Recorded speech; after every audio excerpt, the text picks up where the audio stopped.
When I think back to my childhood, I think to the mobile book library from my hometown, which is Bulawayo in Zimbabwe.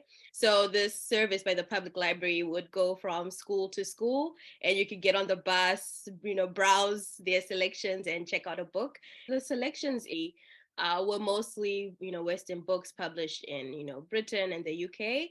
And so I thought that, books needed to be set in the UK and, other Western countries for it to become a book. So a lot of my early stories, I would write about snow, even though I'd, never seen snow. We don't get snow in Zimbabwe. Also think about my dad's books because he read a lot of, Robert Ludlum and, the Born Identity, Ken Follett, those kinds of books. So when I'd kind of exhausted the resources in the mobile library, I went to my dad's stack of books. So I got access to books by African authors in my 20s when I'd moved to the US. That was transformational for me, where I figured out that, oh, I can also write stories about my homeland, about engaging with mythology from back home.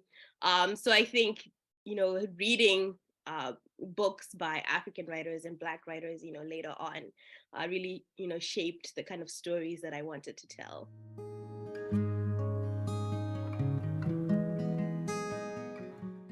I've been engaging a lot with Afro surrealism. When I'm approaching a story, I'm always taking the real and then leaning into the absurdity of that, real situation. So one of the stories in Drinking from Graveyard Wells is set on an island where there is a dictator, and the dictator is immortal. And that's based on, the real experience of being Zimbabwean and living under two dictatorships now.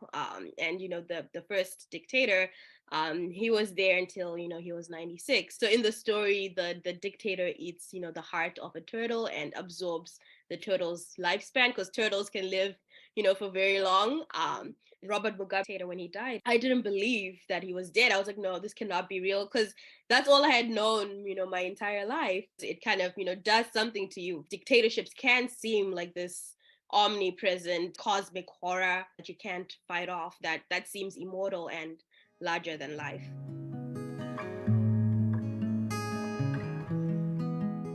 In Drinking from Graveyard Wells, I have, a story called Home Became a Thing with Thorns. And in that story, immigrants have to give up something that they love to the state in order to become a citizen.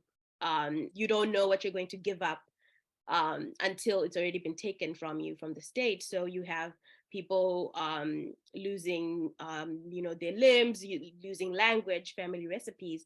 You have family separations happening. And, when you read that story, it's, oh, this is horrific. Why would they, separate families? Why would they take away somebody's language, in these kind of magical nationalization ceremonies? And I think that's the power of the fantastic for me, is that it allows you to kind of examine and look internally, using this magic to look at what is the real thing that the story is saying.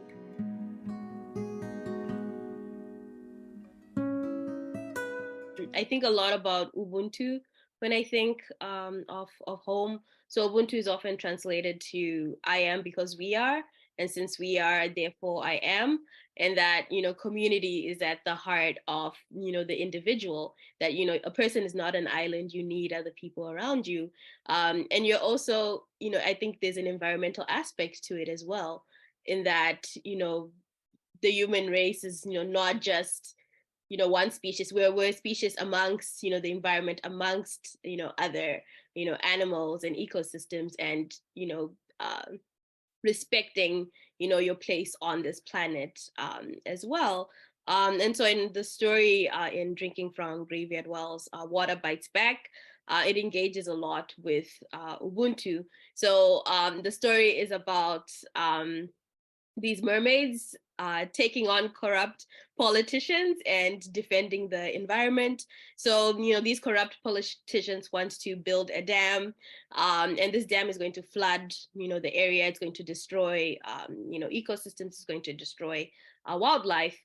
But then the this hydroelectric dam is supposed to bring power and electricity to the humans, so it's seen as progress, as a good thing.